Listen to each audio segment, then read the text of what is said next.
I'm really excited to talk to you guys today about the stuff we've done. Now, what we're going to talk about today is the culture of communication. Some of you have been involved in that. That was a program that we did, a faculty development program that we did about 3 years ago. My apologies for taking so long to give you the results, but these results are from answers that you guys gave. I think that there are some themes and things in here that we can use to take our really solid teams and take them into elite teams. I want you to think about it in that context. I do also have some disclosures. I don't want you to feel like this is a label in any way.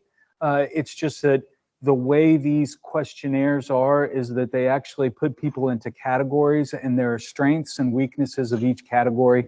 And the most key thing in this talk is going to be self-awareness, awareness of our teams, awareness of ourselves, because you can't change what you don't know. Okay? So with that, we're going to go ahead and get started. I did want to put this in there. Many thanks to the Glenn E., Rita K., Roney. I actually have their endowed chair, and this investment in the department has really been made possible by that chair. We also received a quality and patient safety grant through Baylor Scott and White Health. So with that, we're going to jump into things. So first of all, communication in the operating room is actually pretty complex. If you think about all the information that we have to give back and forth to our team members, there's quite a bit of information. And if you actually break it down into individual themes, it has to do with time, room turnover, patient cancellations, sending for the next patient, has to do with resources, roles, safety, and also situational control. Those are probably the 5 main themes about moving forward in the OR: efficiency, safety, etc. Now, if you think about teams in the operating room, they're very complex, they're very diverse. On the left-hand side, you can see that you have multiple team members that have different roles: surgeons, anesthesiologists, nursing, CSTs. And then we also have the privilege of having residents in the operating room with us. On the right-hand side is some of the challenges of that team. You have diversity, not only diversity in specialty, but you have personal diversities. You have a hierarchy system. The OR is still a hierarchy, right or wrong. You have challenges with ad hoc teams, which is meaning that you don't have a regular team that comes in that operates with you on a daily basis. It's high intensity environment and also high demand. So with that being said, you probably wouldn't be surprised that conflict occurs regularly in the operating room. Conflict has actually been shown to occur in the operating room about 4 times per case. And that's pretty remarkable. I was actually quite surprised. From this report in this study, it's usually between surgeon and nursing staff, but we know that conflict can actually impact quality, can impact patient safety, it can impact outcome, and also something that we're all passionate about in addition to those 3 is efficiency in the operating room. So we do have different surgical team member roles and skills, but I think it's important for us to remember that we all have a common purpose. And what is that common purpose? Well, it's the patient. And I think that is one of the guiding lights that we have as we navigate these complex teams within our operating room.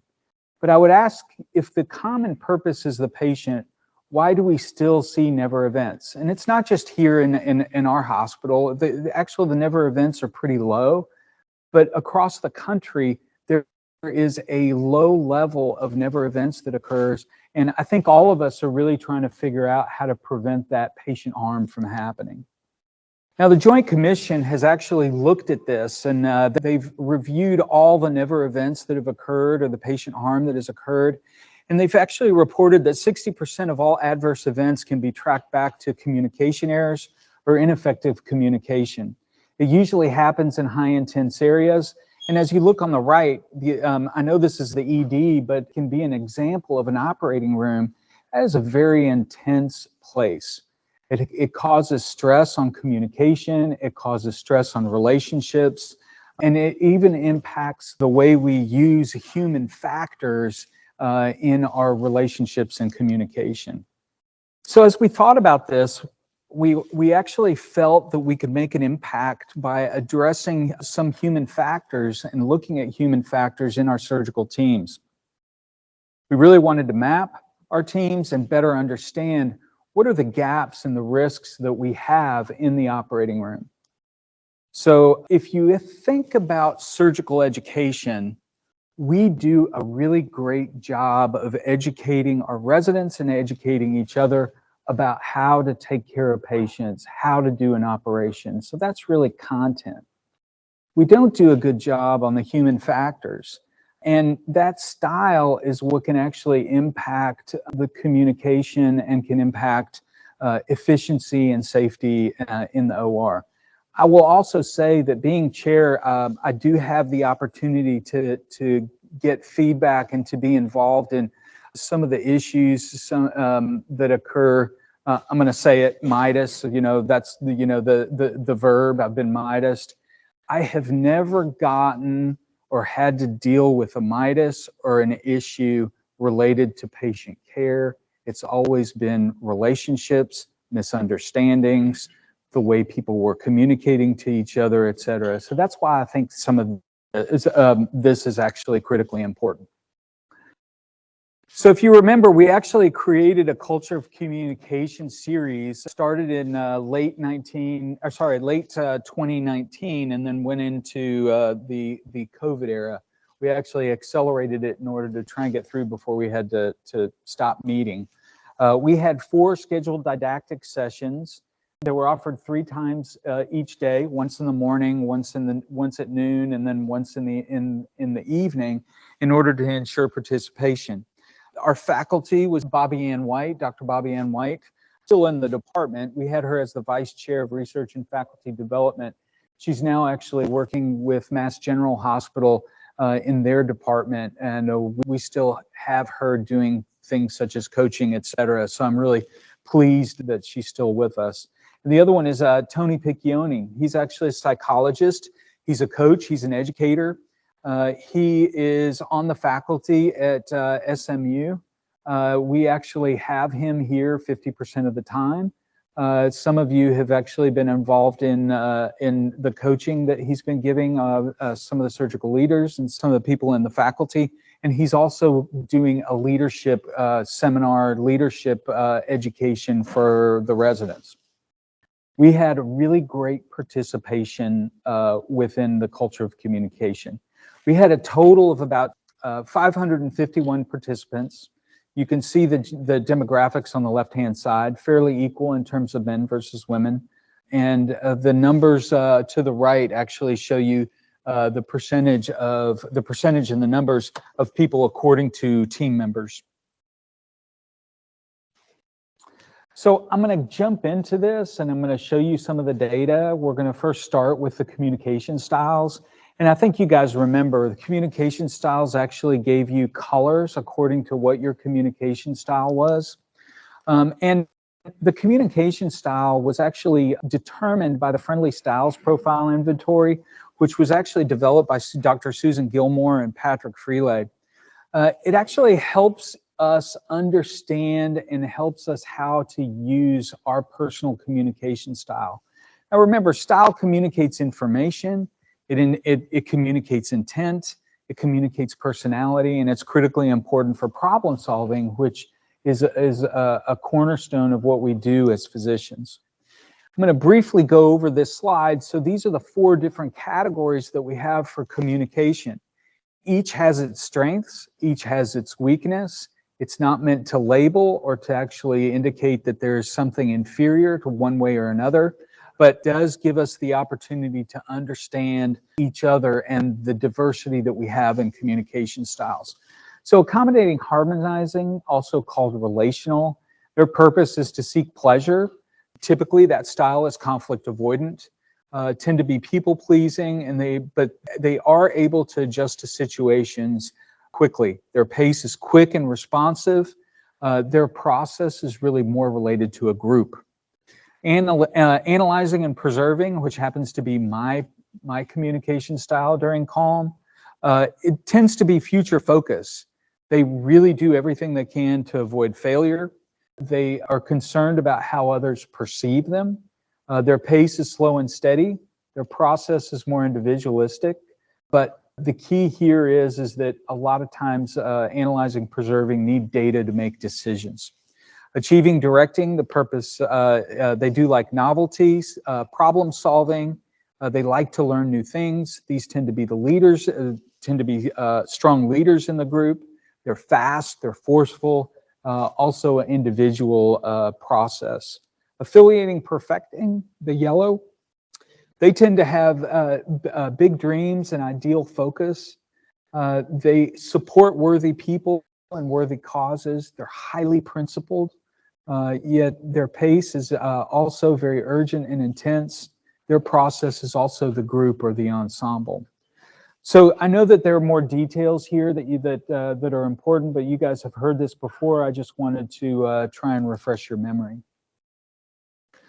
Now, when we look at communication style and context of calm versus storm, calm is your day-to-day. That's your go-to communication style. Storm is your style when you actually have a stressful situation. Some people have the same style, both in calm and storm, but a lot of people actually shift from one communication style to another, depending on the context and depending on the situation. This is actually our surgical teams, not our surgery department, but our surgical teams. So this contains everybody together in a bucket. 243 people did participate in the survey. And as you can see on the left-hand side, it's fairly equal distribution all the way around, except we do see a slight higher number of people in calm in the achieving, directing category. During times of storm, you actually see analyzing, preserving, and affiliating, perfecting going down, and accommodating, harmonizing, and achieving, directing going up. And if you think about it, that kind of makes sense. I can't prove it, but my hypothesis and my theory would be that during times of storm in surgery, we need to make quick decisions. So we stop worrying about some of the detail, some of the minutia detail and information we have, and focus more on making quick decisions. So we shift from probably green to red. And then the affiliating, perfecting piece, during times where we're trying to rescue or when we're stressful, it's less about doing it perfectly. It's more about getting through and achieving the end goal. Also during times of stress, if you think about it, being relational and being a part of a team, a group, is actually very comforting, and everybody has responsibility and everybody has a specific task in order to get through the stressful situation. So I think that our shift within our surgical services is very appropriate, but we're going to go into a little bit more detail. Now, we did break down the results looking at calm and storm according to individual team members. We're going to go over each individual team member in the subsequent slides. So for the first one, I want to talk about surgeons.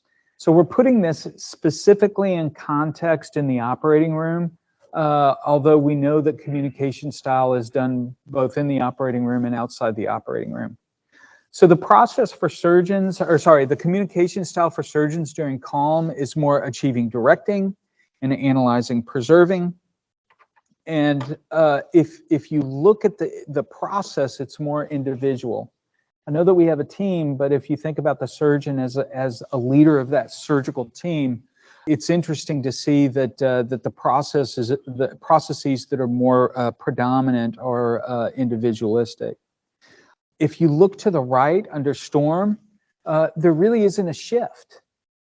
My thought here is that as surgeons, we probably always are in a state of storm. So this may just represent that we're so comfortable in storm that we probably don't shift our communication style very much. When we look at anesthesia during calm, anesthesia is about the same across the board, fairly equal in relational, directive, perfecting, and analyzing.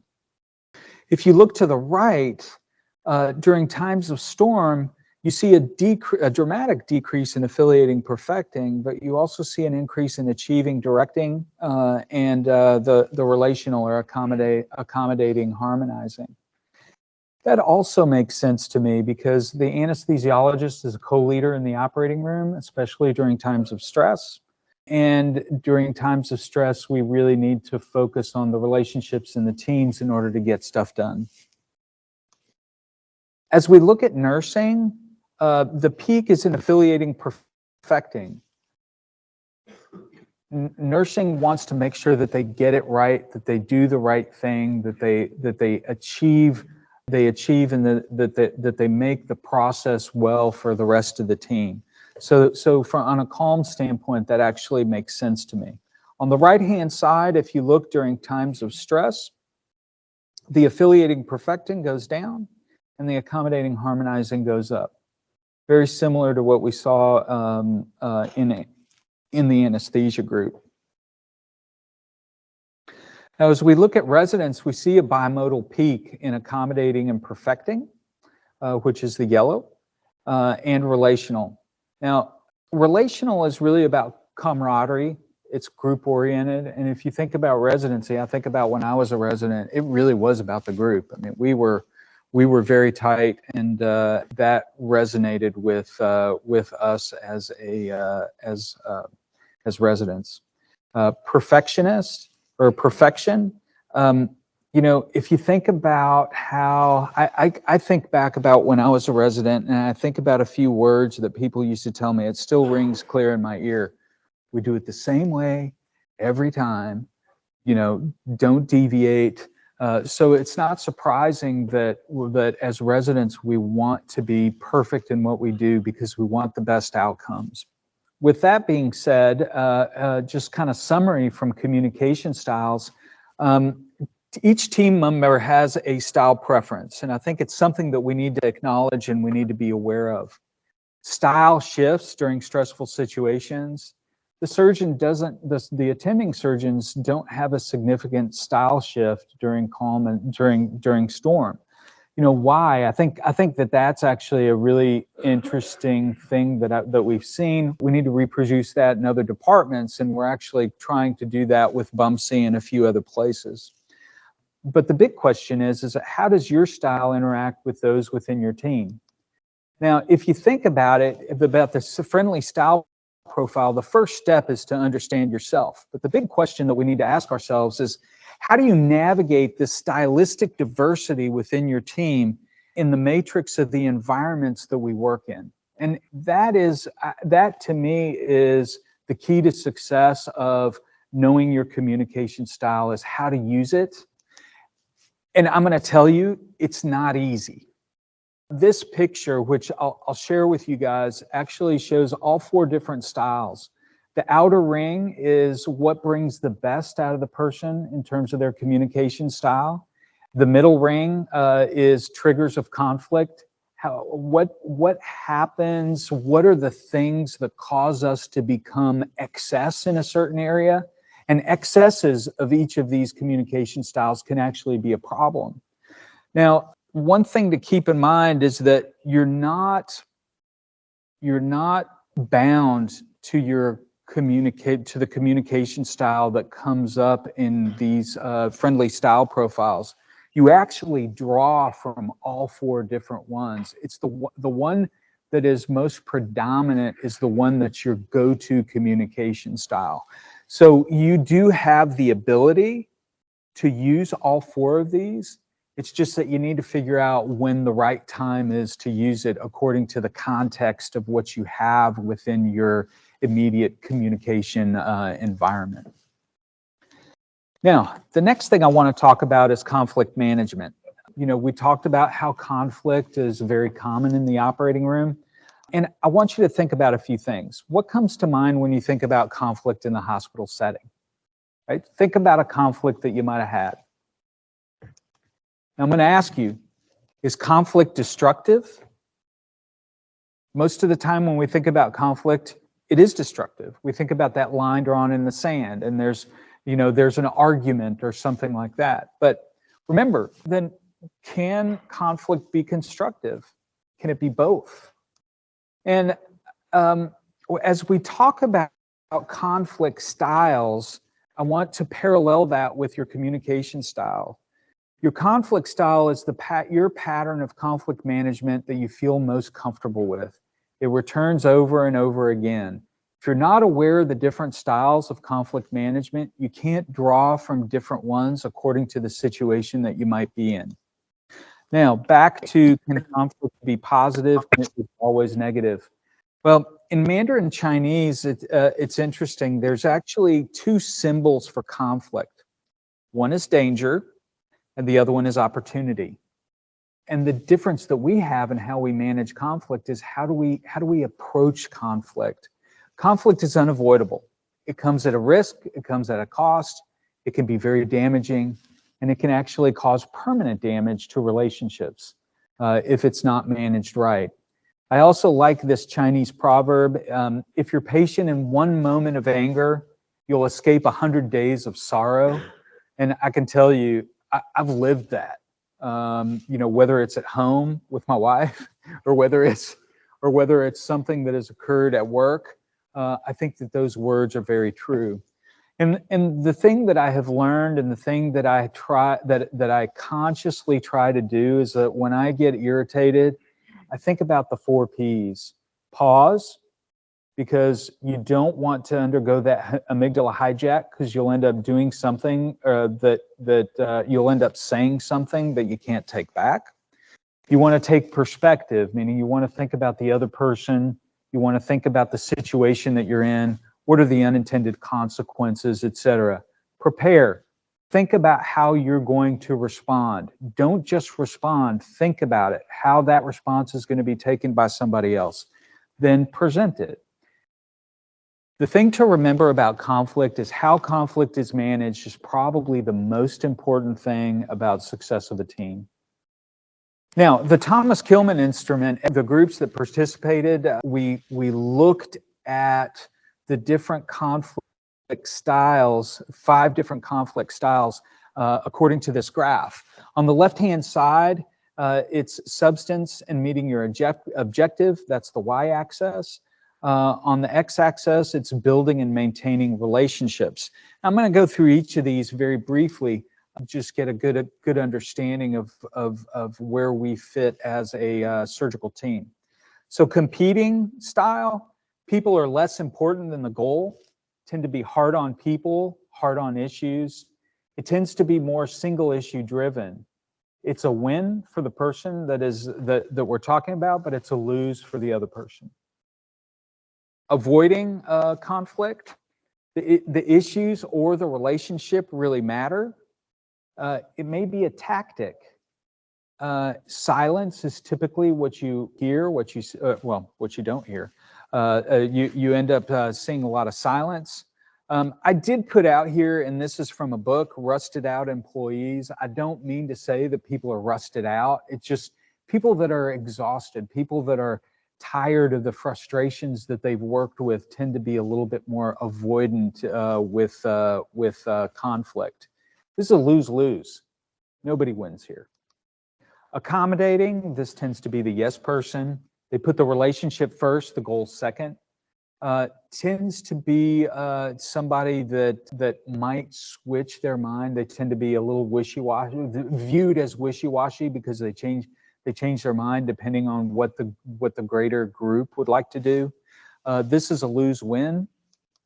Collaborating is probably the most important. How many people in here think that we're in the OR we're a collaborative culture? Raise your hand.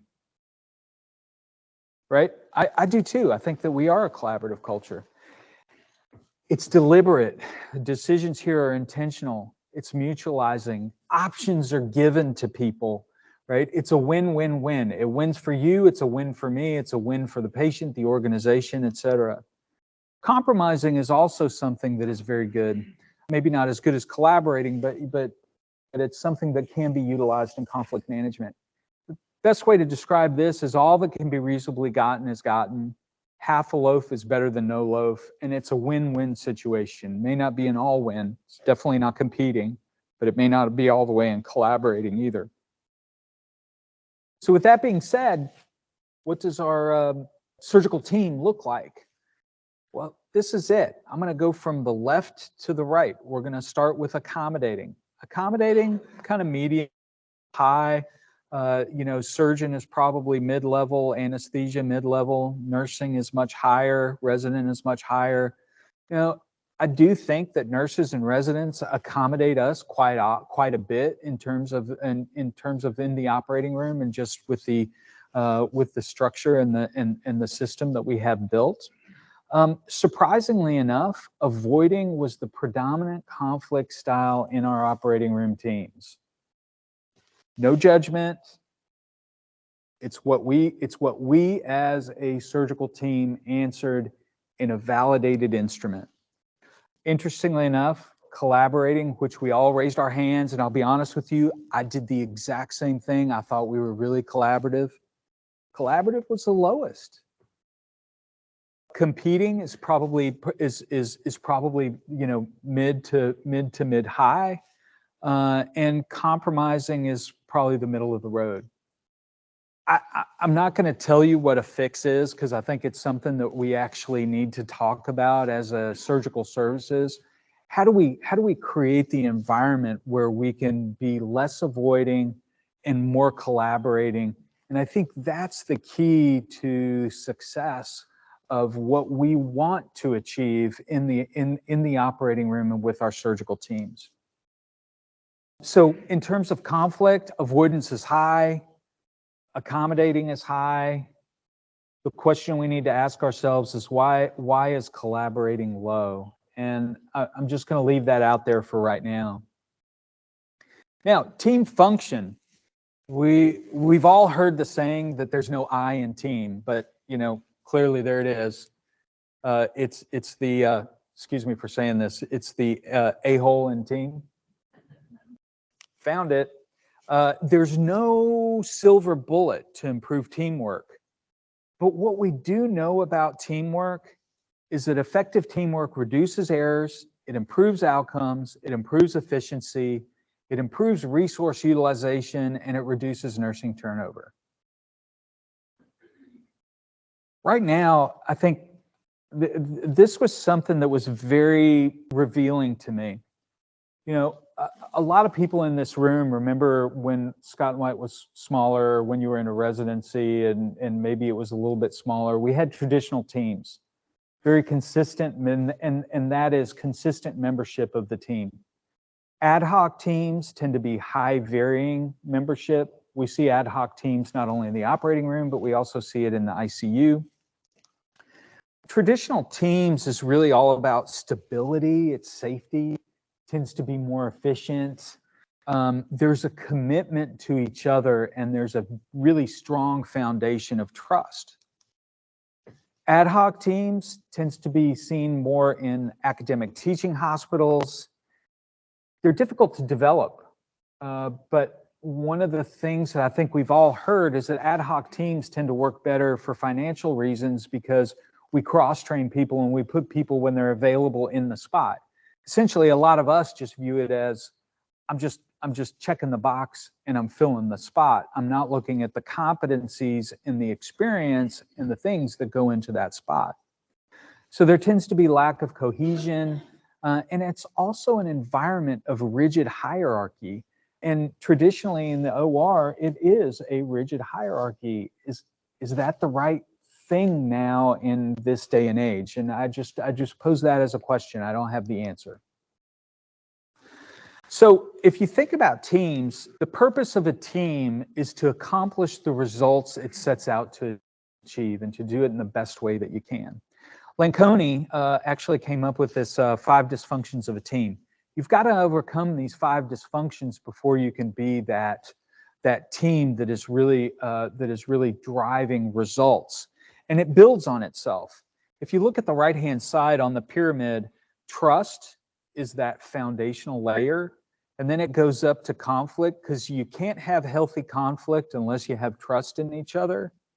You can't have that commitment until you can actually have the conflict that's built on trust. You got to be able to hold people accountable for their job, for not their job, but their job. But you have to hold people accountable for their roles within the teams. And people have to be receptive to being held accountable and for holding people accountable.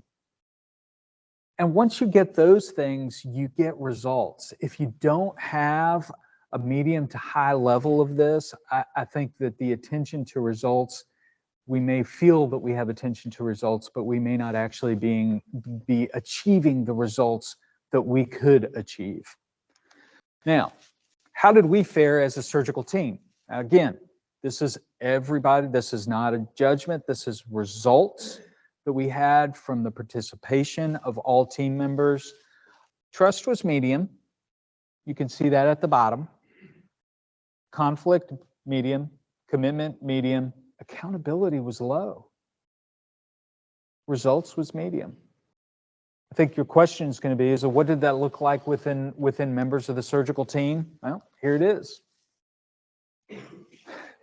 Surgeons, if you look at the top line, surgeons across the board are medium. And let's face it, it looks right smack medium, middle of the road, except for accountability.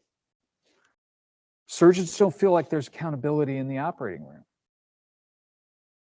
Why?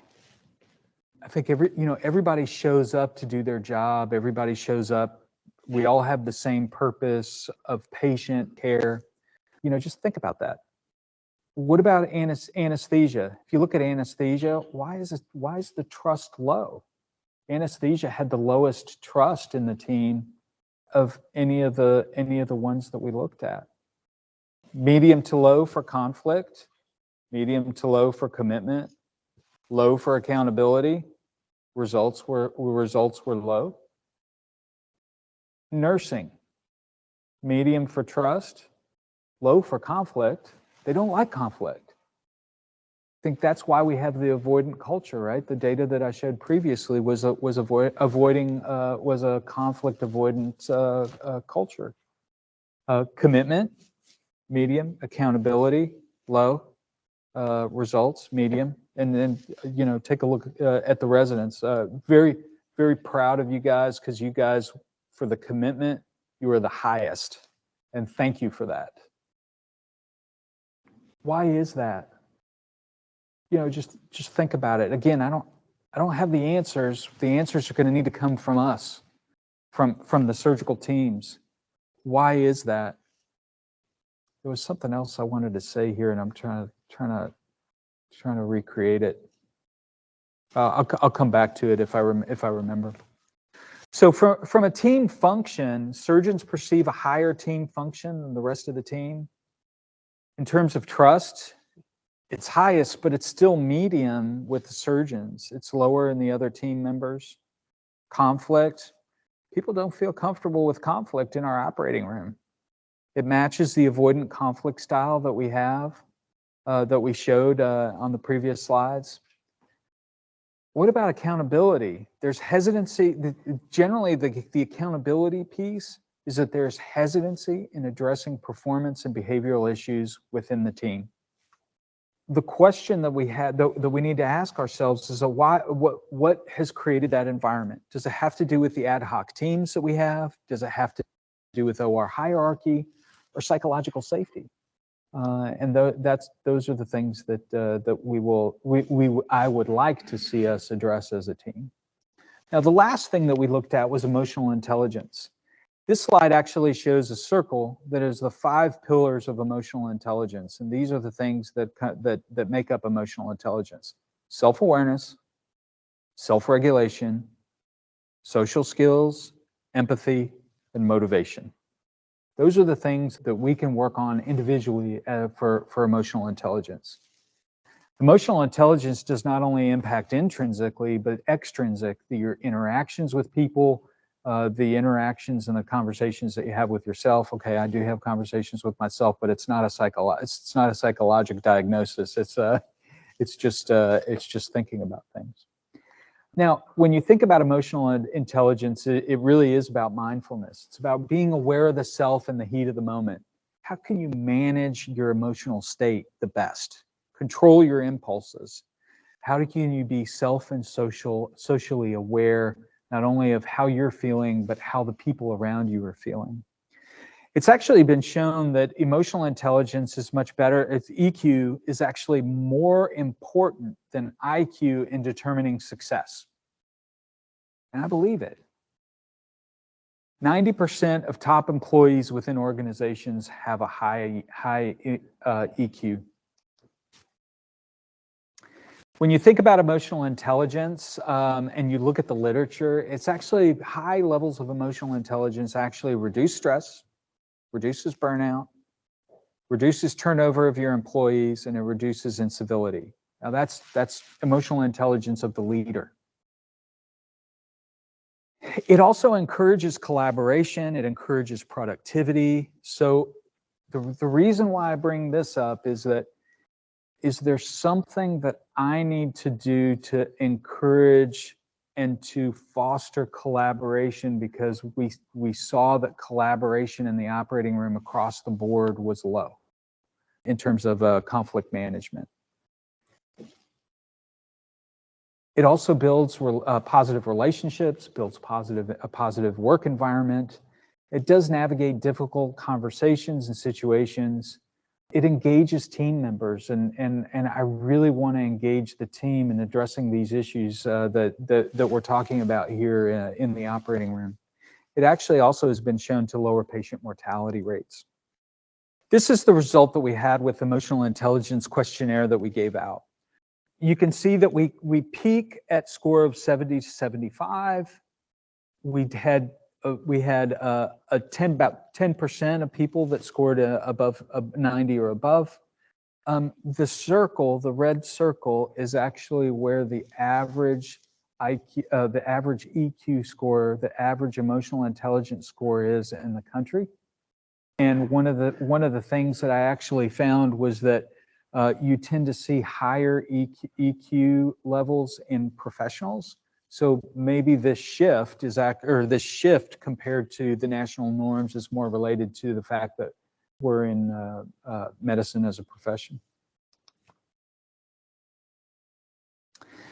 I love this quote, and I think this quote is important when you're thinking about emotional intelligence.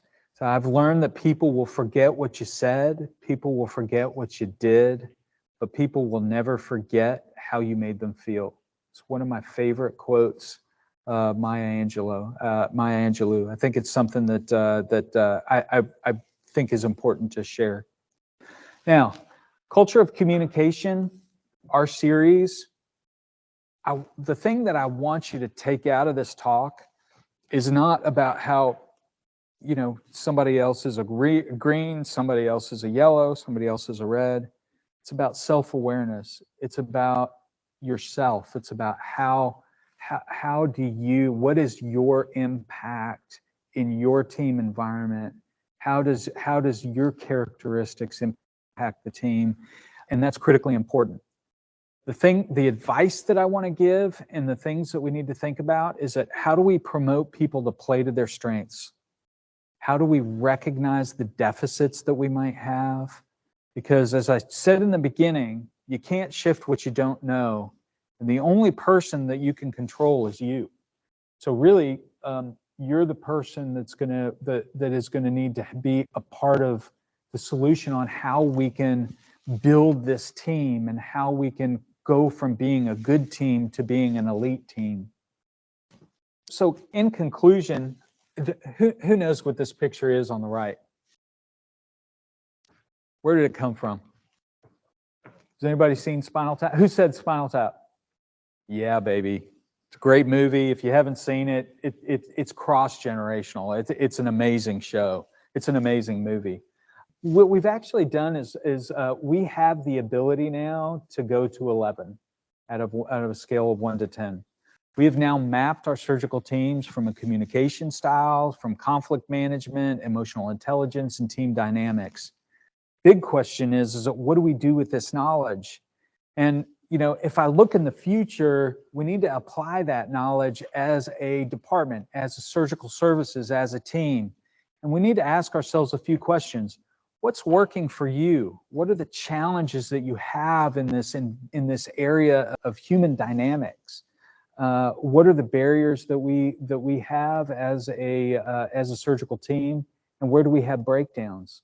I need your input so that we can help the team. Again, it's a team sport. What we've done in the Department of Surgery is through Tony and through Bobby Ann, we actually have some mediation training that we're doing. So we're actually trying to get some of the leaders in the department and outside the department through a course on how to mediate. If you think about it, we do that every day with the conflict that we have in the operating room. We're doing some coaching, not only leadership coaching, but coaching of some members in the department. And then we also have this leadership development. So all the division directors are participating in seminars. The residents are participating in some leadership development, educational curriculum. And I'm really excited because it's the thing that I feel has been a gap in surgical training. And again, I'm going to go back to it when I said it. The reason why people leave, why people either feel like they need to leave or go to another institution or get terminated is not because they're not good physicians. It's because of the interactions that they end up having. It's because of some type of a communication breakdown that occurred that spiraled out of control. Honestly, looking at the future, it's you guys, all the residents are extremely well trained in how to take care of patients. You guys are going to do great when you go out into practice. The challenge you're going to have is the relationships with your CMO, with your department chair, with your surgical team, with the OR, with the OR leadership, with anesthesia, et cetera. And those are the things that are going to really dictate your success. I like this quote. I'm going to finish with this quote, this Buddhist quote. Your worst enemy can't harm you as much as your own unguarded thoughts or whatever you're unaware of. But once you master those things, no one can help you as much. And that's what I'm trying to do here with this. Not trying to label, not trying to show that one team member's better than the other, et cetera. Let's master the culture of communication. Let's elevate our teams to where it can be. Excited at what we can accomplish together, not only for our department, but our patients, our physicians, our profession, our surgical teams. I do want to acknowledge that I couldn't have done this without these four people. Bobby Ann White and Tony helped with the education. Talking about this, Aaron Bird actually helped us launch the Culture of Communication program. He was also instrumental in helping us get a grant. And Jim Fleshman is my counterpart up in Dallas. We're actually taking what we've done and learned here and trying to do it in another department and potentially even across the state so that we can see how we can transform surgery not only as a department or an institution, but as an entire profession. With that, I conclude any questions that you guys have. I'm here to be honest, open, and answer any question that you might have. Thank you.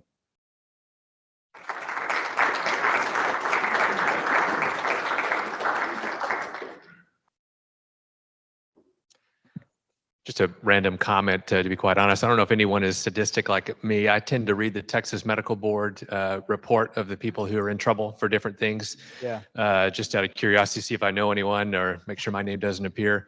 But I would agree with you that some of those things are clearly, quality of care. Yeah. But the vast majority are conflict management, kind of poor decisions in a group dynamic.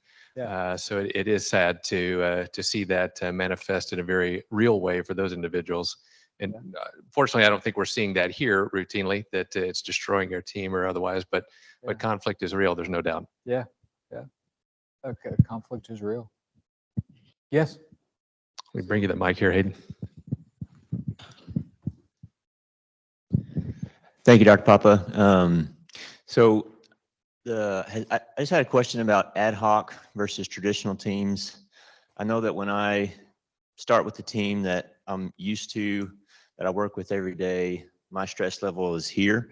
And then when I have a team that I've never worked with, a scrub tech that hasn't done the case, say if it's a complex neonatal case and I have a brand new scrub tech and no one else is there to help them, or a brand new nurse, my stress level is here. Have y'all looked at that? How that can affect outcomes, and any thoughts on that? Yeah, no, I mean, you bring up a good point. No, number one, we haven't looked at it, but I can tell you every single one of you in this room, and me included, when you get that call in the morning and you find out who your circulator is, that can make or break your day every time because of experiences that you had, previous experiences that you had, or if you know that that person hasn't been in your room consistently and they're not sure what to do. That's a flaw. That's a system flaw. We need to address that. We need to figure out how we can be more intentional of the teams that we put in the room. Let's face it. I think it's important to clarify one thing. Every single one of the nurses that's in the operating room is a great nurse. It's the situation that we put them in, not you and I, but the situation that they get put in. They may not be comfortable in that situation either. But I do think that the avoidant conflict is something that probably impacts it, not because we don't speak up, but we avoid addressing the actual issue.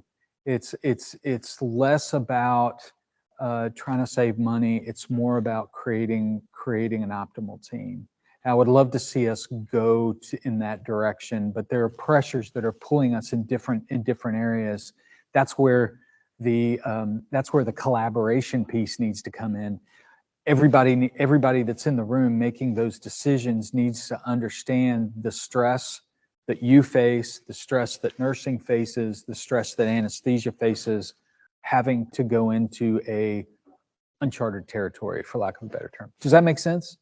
Yes. Thanks, Dr. Papa. That's my question kind of parallels Dr. Stegg's here, but a lot of this data is, well, maybe all of it, I guess, is kind of pre-COVID. And the state of healthcare, the state of our operating rooms has changed immensely, just the makeup of that with travelers and from nursing techs and CRNAs. So I guess, how can we use this information? I don't know the number of people that are different who took this, who are no longer here, but how can we use this information with the new makeup of our operating room? And is there any thought about maybe using this as like an onboarding tool for the travelers that come in who are maybe here for 13, 14 weeks? Yeah. And how can we use this to kind of incorporate them into our system? I mean, you hit the nail on the head with that question. So you're 100% right. All this data is pre-COVID. I would actually just ask, I mean, without looking at the data and knowing, do you think it's better or do you think it's worse? Probably. I mean, we don't know until we actually look at it. I don't know, is Matt Foltz in here? Oh, he's at East. Okay. I just want to tell you, so one of the things, we actually are looking at these ad hoc teams. Now, remember, in the ICU, we're actually hiring some international travelers in order to come and provide services in the intensive care unit from a nursing team member. Recognizing that that's going to add more stress, more diversity, et cetera, we've actually engaged the nursing leadership in the ICU to do exactly this. We're doing communication style analysis. We're teaching nursing about diversity. We're trying to come up with a plan on how we can welcome a diverse culture to our Central Texas area. And create a work environment that is one that is welcoming, that is open. And jury's out on that. We're going to have to wait and see how it goes. But I'm actually really excited that we're identifying that as a potential issue and we're addressing it rather than being reactionary.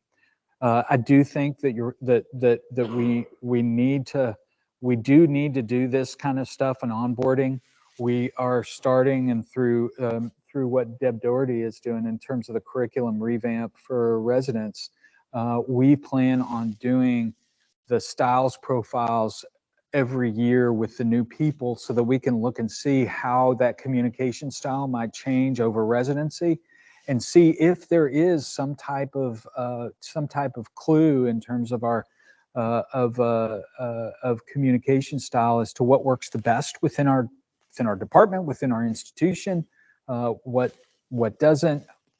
Answer is we don't know because we've never used it before. We just actually have to get some baseline data and do that. We're talking about a 10-year project, but I do believe it's worthwhile doing because just the looking at a CV. I think all of you guys that have hired somebody, you can have the best looking CV, and that person comes in and there could be an issue that you just couldn't address or couldn't figure out. Yeah. Just a quick comment / affirmation. I would say leadership training is one of the great voids in surgery training. That academic excellence, performance in the operating room are the focus and not leadership. And I don't remember any formal leadership training in my training or in talking to others, much training in that area. So I really am glad to hear you say that. And if you look at who are the surgeons that may be technically excellent, but are incredibly disruptive, consuming of emotional resources, cause tremendous headaches for their OR managers, is people that may be a great surgeon, but don't have the leadership skills to lead a collaborative team. And I think a lot of those people, if they'd had good training in their formative years, so I'm excited to see that here, would be collaborative leaders in the operating room and set the tone for a team that's excited to show up that day. Yeah. To work with that surgeon. And that would even help ad hoc teams. If an ad hoc team member knows, I'm working with Dr. Such and so, he goes out of his way to pre-brief the team, to post-brief the team, to build a collaborative environment. That goes a long way to creating a better OR environment. Yeah. So thank you. Thank you for your comment. I mean, that's definitely spot on. So, I think there's a lot of organizations around the country try to insert themselves into our OR environment. In particular, like transplant is one. Anyone can recall back in 2014, Duke had transplanted ABO incompatible heart, resulting in patient death. The discussion, create a national outcry, and the discussion come down to we had to rigorously doing an ABO incompatible checking. Even before we implant the organ, that translates to a logistically very difficult environment for the program to comply. I cannot scrub out, sign the paper, and scrub in again. It just doesn't make sense. So when come down with the regulation, they audit all the program in the country, including the one in my previous institution. They came down to me and said, look, your program is non-compliant with the UNOS policy. And I asked, well, how many programs in the country are compliant with your policy? It's only less than 20%. Well, you cannot punish the majority. So throughout the years, we developed a lot of, let's say, a protocol, try to be compliant with the policy. And in itself, that's a very special knowledge. Unfortunately, not all the OR staff understand or know how to do it. And it's create a lot of anxiety. And I think that's, again, very difficult to, let's say, get everyone be aware of this. And I don't know what the solution is going to be. Yeah, no, I totally agree with you. I don't know what the solution is either, but we can't avoid it. We just have to do it step by step and use data and information in order to make it better. I'm sorry, I may not have given you the answer that you want to hear. I don't have the answer either. This talk was great. I think it's good. I think back at my training 30 years ago, and at that time, surgeons were like gods. They walked into the OR and they just had full control over everything, and that set the tone. I think in this talk, what you did was communication is 70%. It's non-communication really, It's how you set the tone when you walk into the operating room, what the people that are there, what you're going to be talking with them, interacting with them. They can save your butt sometimes. You have to realize that. The whole check-in or check-out or timeout procedure, that actually came from the airlines in a way. And it's a moment of pause. It's a moment to say, let's take a moment to come together as a team. And I think you have to build a team the moment you walk into that operating room and build them up. You may have someone that you've worked with for the last 20 years and it's going to go great, or you may get a rookie in there. You just have to really build them up and let them help you help the patient. Yeah, and just to kind of go back to what you said about the way it was before, the people that the disruptors in the operating room tend to be really good surgeons, tend to be high volume surgeons. I think that the elephant in the room is that finances drive privilege, right? I mean, and I would have to say no. It can't, because the unintended consequences is going to be the high turnover. And I think that there's a book, and I'm going to say a bad word here, so please, but it is the title of the book, No Asshole Rule. It actually talks about the cost of having somebody who's extremely disruptive on your team, who's a high producer, high revenue generator.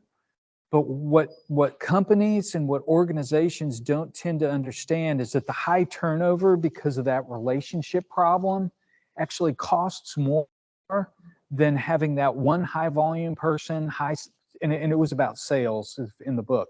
That one high volume person, you can hire 2 people to do all that work and have a great functioning team that will generate more business, more revenue than that one person will.